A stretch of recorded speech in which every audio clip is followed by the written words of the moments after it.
ಇದು ಬಸವನ ಬಾಗೇವಾಡಿ ತಾಲೂಕಿನ ಮನಗೂಳಿ ಪಟ್ಟಣದ ಕಲ್ಲು ನಿರ್ಮಿತವಾದಂಥ ಹುಡೆ. ಹಿಂದೆ ಇಂಥ ಊರುಗಳಿಗೆ ಯಾರಾದರೂ ದೂರದಿಂದ ಬಂದು ಅನಾಹುತವನ್ನು ಸೃಷ್ಟಿ ಮಾಡ್ತಿದ್ರೆ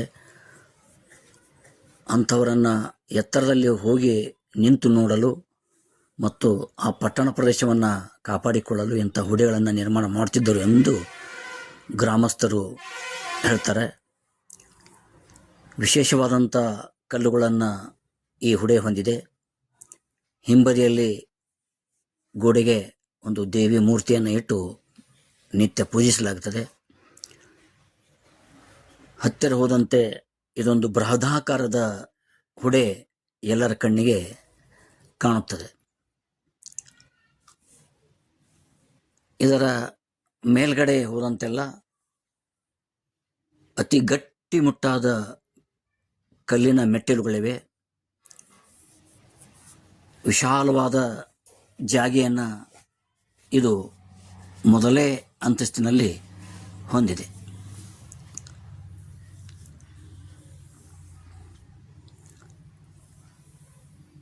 ಈ ಜಾಗೆಯಿಂದಲೂ ಹುಡೆಯನ್ನು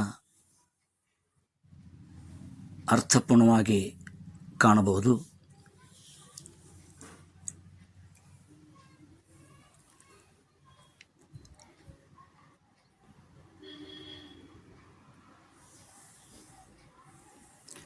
ಈ ಹುಡೆಯ ಮೇಲ್ಗಡೆ ಇಲ್ಲಿಂದಲೂ ಹೋಗಲಿಕ್ಕೆ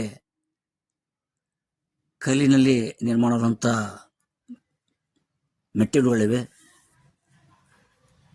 ಹೋದಂತೆ ಸಾಕಷ್ಟು ನೂರಾರು ಮೆಟ್ಟಿಲುಗಳು ಏರಿ ನಾವು ಹುಡೆಯನ್ನು ಇಲ್ಲಿ ಏರಬೇಕು. ಮೇಲೆ ಹೋದಂತೆಲ್ಲ ಅಲ್ಲಲ್ಲಿ ಸ್ವಲ್ಪ ಹುಲ್ಲುಗಳು ಬೆಳೆದಿವೆ. ಮೇಲೆ ಹೋದರೆ ಸ್ವಲ್ಪ ವಿಶಾಲವಾದ ಪ್ರಾಂಗಣ ಈ ಹುಡೆಯ ಮೇಲ್ಭಾಗದಲ್ಲಿದೆ. ಸುತ್ತಲೂ ಕಬ್ಬಿಣದ ಗ್ರಿಲ್, ವಿದ್ಯುತ್ ಬಲ್ಬ್ಗಳು ಹಾಗೂ ಧ್ವಜದ ಕಟ್ಟೆಯನ್ನು ಇಲ್ಲಿ ನಿರ್ಮಿಸಲಾಗಿದೆ.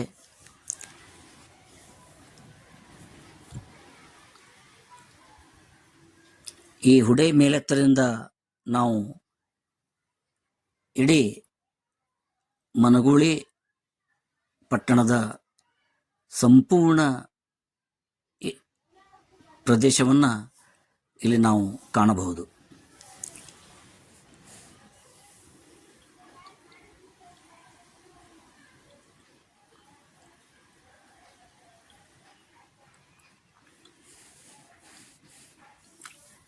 ವೀಕ್ಷಕರು, ಹುಡೆ ಮೇಲಿಂದ ಮನಗೂಳಿ ಪಟ್ಟಣ ಯಾವ ರೀತಿ ಕಾಣ್ತದೆ ಅನ್ನೋದನ್ನು ಇಲ್ಲಿ ತಾವು ವೀಕ್ಷಿಸಬಹುದು.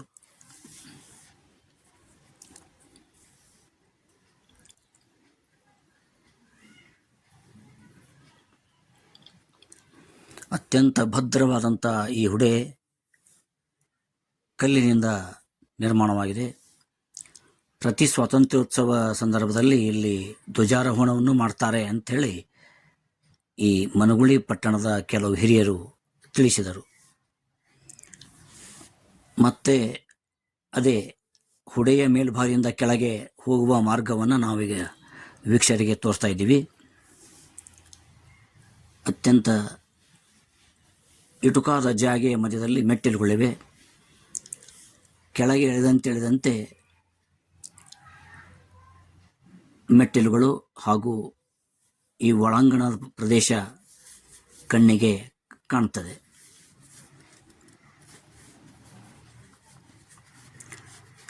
ಇದು ಹುಡೆಯ ಮೊದಲ ಅಂತಸ್ತು.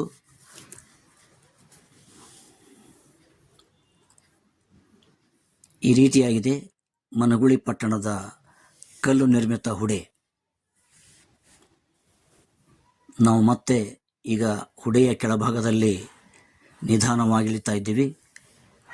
ಈ ರೀತಿಯ ಮೆಟ್ಟುಗಳನ್ನು ಇಳಿದು ನಾವು ಮತ್ತೆ ಈ ಪಟ್ಟಣದ ಕೆಳಭಾಗವನ್ನು ಪ್ರವೇಶವನ್ನು ಮಾಡಲು ಅವಕಾಶವಿದೆ.